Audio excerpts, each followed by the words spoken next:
What's up, Nerdgenic Nation, superhero and Disney nerd Aaron Waller here, and I've been a fan of Toy Story and Buzz Lightyear since I first saw it in theaters back in 1995.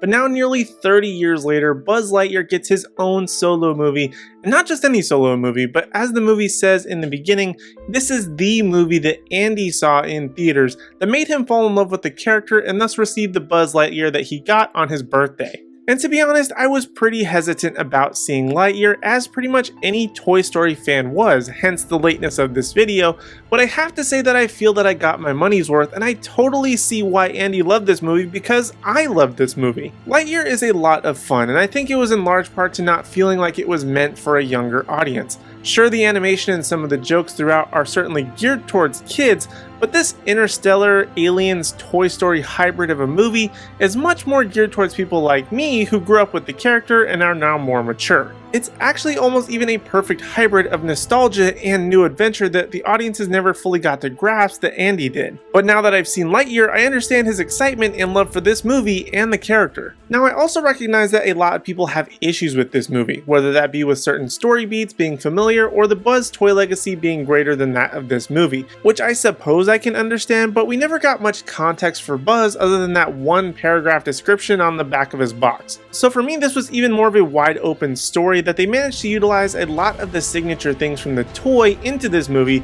making it that much more believable to me. In terms of the voice changing from Tim Allen to Chris Evans, that really didn't bother me at all, and I felt like he was actually a really great Buzz Lightyear, and the rest of the voice cast was just as fun and good as Evans. But one place that Pixar really puts the hammer down in this movie though is with the visuals. I even talked about it in a previous video, how this movie could change animation because it looked that good. And I was so happy with the overall look and was fully immersed in the story and beautiful imagery that made for an amazing combination. And I have to say that the higher quality you can see this movie, the better. But the only thing that I would say was a bit difficult to handle was the runtime and overall flow of the story. There are several times where I didn't really know where the movie was going or how we were going to reach a resolution one way or another. Eventually it does all come together, but there are a couple of ebbs and flows throughout the hour and 45-minute runtime, at least on the first view. Subsequent viewings may have a better flow knowing the context and feel of the movie. Overall, Lightyear has divided a lot of Toy Story fans, and though this will not serve for every viewer or fan, I had a great time and would happily go to infinity and beyond defending it, and for that reason I'm going to give Lightyear a 9 out of 10.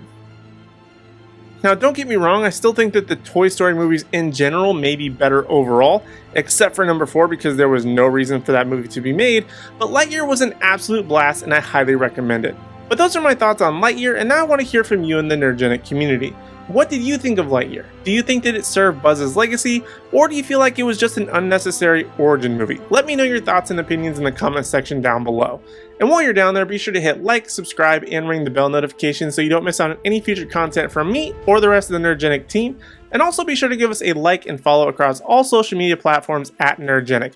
That way you don't miss out on any special news, announcements, or articles at nerdgenic.com. But in the meantime, if you want even more video content from us, be sure to check out these videos on screen, like my History Of series where I give you the comic book history of various heroes and villains right over here, or check out this latest video from Ash where she gives her thoughts on the other Pixar movie, Turning Red.